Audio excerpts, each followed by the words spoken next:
between speeches, he This stopped. is Looked chicken curry then his gaze cooking right landed on now, a group of Filipino and guests.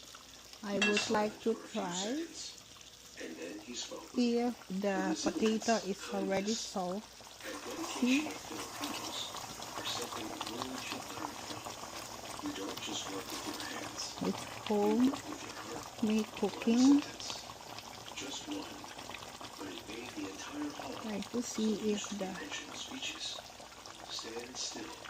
There was no immediate applause, no flashing cameras as usual, only oh a deep shoot, silence oh shoot, filled shoot, with shoot, emotion. And it then fell down. a round of So I applause wanna erupted, try.